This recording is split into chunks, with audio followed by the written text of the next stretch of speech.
Gopal ઇટાલિયાનું remote Manoj Sorathiya પાસે છે. આ પ્રકારના ગંભીર આરોપ આમ આદમી પાર્ટી છોડી અને હવે કિસાન સંકલ્પ યાત્રા લઈને નીકળેલા રાજુ કરપડા દ્વારા કરવામાં આવ્યા છે. ખેડૂત નેતા રાજુ કરપડા આજે અમદાવાદમાં પત્રકાર પરિષદ સંબોધી રહ્યા હતા. પત્રકારોના સવાલો વરસી રહ્યા હતા, જવાબ આપી રહ્યા હતા. રાજુ કરપડા દરમિયાન તેઓ બોલ્યા કે મનોજ સોરઠિયા પાસે ગોપાલ ઇટાલિયાનું રિમોટ છે અને જ્યારે આ મામલે અમે મનોજ સોરઠિયાનો સંપર્ક કર્યો ત્યારે તેમણે શું જવાબ આપ્યો, વિગતવાર વાત કરીએ આ અહેવાલમાં. નમસ્કાર, હું છું આપની સાથે તુષાર બસિયા. આપ જોઈ રહ્યા છો સ્વમાન. ગુજરાતના રાજકારણમાં અનેક કરવટો બદલતી આપણે જોઈ છે, ત્યારે હવે રાજુ કરપડા ક્યાં જશે તેના પર સૌ કોઈની નજર છે.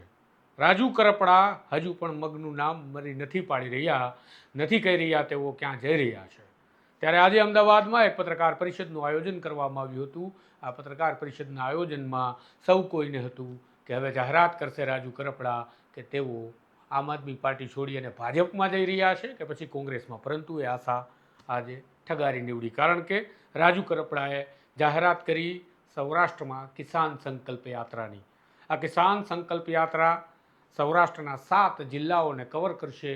11 કરતાં વધારે જનસભાઓ અને કેટલીક રાત્રિ સભાઓ પણ તેઓએ આયોજિત કરી છે તેવી આજે માહિતી આપી. પરંતુ જ્યારે પત્રકારો તેમને સવાલ કરી રહ્યા હતા ત્યારે પત્રકારનો સવાલ હતો કે તમે શા માટે ગોપાલ ઇટાલિયાને ટાર્ગેટ કરી રહ્યા છો. ત્યારે હજુ પણ ક્યાંક ને ક્યાંક જોવા જઈએ તો રાજુ કરપડાને આમ આદમી પાર્ટીના નેતા કેજરીવાલ અને રાષ્ટ્રીય નેતૃત્વ તરફ સોફ્ટ કોર્નર હોય તેવું જરૂર દેખાયું, કારણ કે તેમણે કહ્યું કે જેમણે ખોટું કર્યું છે તેમના માટે હું કરી રહ્યું છું, અને ગંભીર આરોપ લગાવ્યો કે કેજરીવાલની 31 તારીખની સુદામડાની સભાને સફળ કરવા માટે 27 તારીખે ખેડૂતો છૂટી જતા હતા, છતાં પણ તેમને ગોપાલ ઇટાલિયા અને મનોજ સોરઠિયા અને આમ આદમી પાર્ટીના કેટલાક નેતાઓના ઈશારે ન છૂટવા દેવામાં આવ્યા. સાંભળો શું કહ્યું રાજુ કરપડાએ આ મામલે.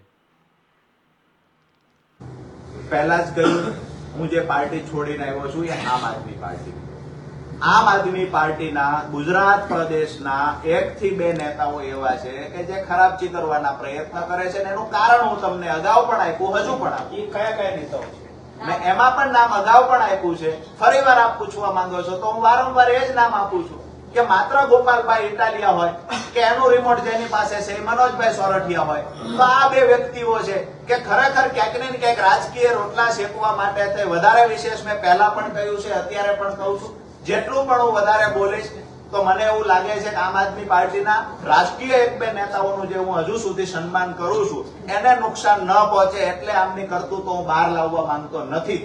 બાકી 27 તારીખે ખેડૂતો છૂટતા હતા, 31 તારીખનો કાર્યક્રમ સફળ બનાવવા માટે, સહાનુભૂતિ લેવા માટે 27 તારીખે ખેડૂતોને છૂટવા દેવામાં નથી આવ્યા. 27 તારીખે વકીલ ન રાખવાનું કારણ પણ એ જ હતું કે 31 તારીખનો કેજરીવાલજીનો સુદામડાનો કાર્યક્રમ સહાનુભૂતિ સાથે સફળ થઈ શકે.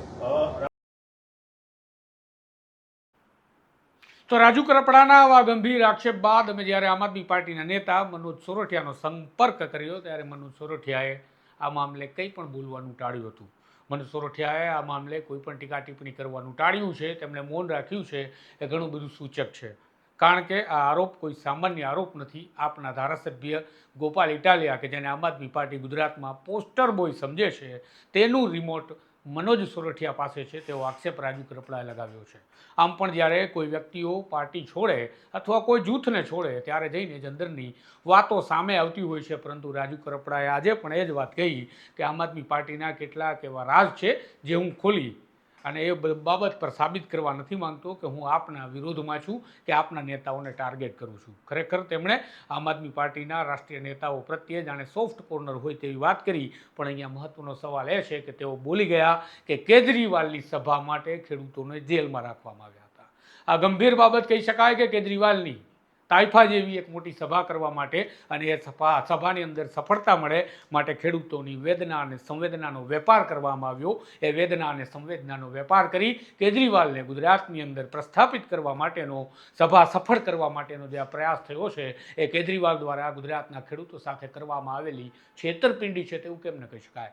આ માટે તમે કમેન્ટમાં જરૂરથી તમારું પ્રત્યુત્તર આપજો, મંતવ્ય આપજો, અને જો આ અહેવાલ પસંદ છે તો ચેનલને સબસ્ક્રાઇબ કરવાનું ભૂલતા નહીં. નમસ્કાર.